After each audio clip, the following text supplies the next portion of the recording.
Self acquired property அப்படின்னா என்னன்னு தெரியுமா? அப்படின்னா என்னன்னு தெரிஞ்சுக்க இந்த வீடியோவை முழுமையா பாருங்க. ஹாய் ஹலோ எவ்ரிவன், நான் உங்க அட்வொகேட் பிரதீபா. இன்னைக்கு சட்டமும் நானும் சீரீஸ்ல செல்ஃப் அக்வைர்ட் ப்ராப்பர்ட்டி அப்படின்னா என்னன்னு தான் தெரிஞ்சுக்க போறோம். செல்ஃப் அக்வைர்ட் ப்ராப்பர்ட்டி அப்படின்னா என்னன்னா, ஒரு நபர் அவருடைய வாழ்நாள்ல தான் சுயமா சம்பாரிச்ச சொத்தை தான் செல்ஃப் அக்வைர்ட் ப்ராப்பர்ட்டி அப்படின்னு சொல்லுவோம். இந்த செல்ஃப் அக்வைர்ட் ப்ராப்பர்ட்டிய அந்த நபர் யாருக்கு வேணாலும் கொடுக்கலாம். ஒருவேளை அந்த நபர் யாருக்காவது கொடுக்க வேணாம் அப்படின்னு நினைச்சா, ஃபார் எக்ஸாம்பிள் இப்போ ஒரு அப்பா இருக்காங்க, அம்மா இருக்காங்க, 2 குழந்தைங்க இருக்காங்க. அந்த அப்பா அவரோட சொத்தை அவரோட பொண்ணுக்கு மட்டும்தான் தரணும், பையனுக்கு தர விருப்பம் இல்ல, அவங்களுக்கு அப்பாவுக்கும் பையனுக்கும் சில கருத்து வேறுபாடு இருக்கு, சோ அதனால எனக்கு என் பையனுக்கு சொத்து தர தேவையில்ல, என் பொண்ணுக்கு மட்டும் தான் தரணும் அப்படின்னு இருக்கு நினைக்கிறாங்க.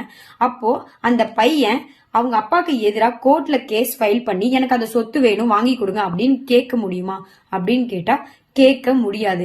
ஏன்னா இது செல்ஃப் அக்வைர்ட் ப்ராப்பர்ட்டி, அவரே சுயமா சம்பாரிச்ச சொத்து. அதனால அவரை யாரும் கட்டாயப்படுத்த முடியாது அவரோட சொத்தை கொடுங்கன்னு சொல்லி. அவர் யாருக்கு வேணாலும் அந்த சொத்தை எழுதி வைக்கலாம். இப்போ ஒருவேளை அந்த சொத்து எப்போ இந்த பையனுக்கு போய் சேரும் அப்படின்னு பாத்தீங்கன்னா, ஒருவேளை அந்த அப்பா இறக்கும் பட்சத்துல, அதுவும் உயில் எழுதாம இறக்கும் பட்சத்துல அந்த சொத்து இந்த பையனுக்கு வந்து சேரும். எப்படி அப்படின்னு பாத்தீங்கன்னா, வாரிசுதாரர்கள் அப்படின்ற அடிப்படையில வந்து சேரும். அவங்க மனைவிக்கு, அவங்க இந்த பையனுக்கு, அப்புறம் அவங்களோட சிஸ்டருக்கு. சோ இப்படிதான் இந்த ப்ராப்பர்ட்டி வரும். சோ இதுதான் self acquired property. For more legal updates follow me.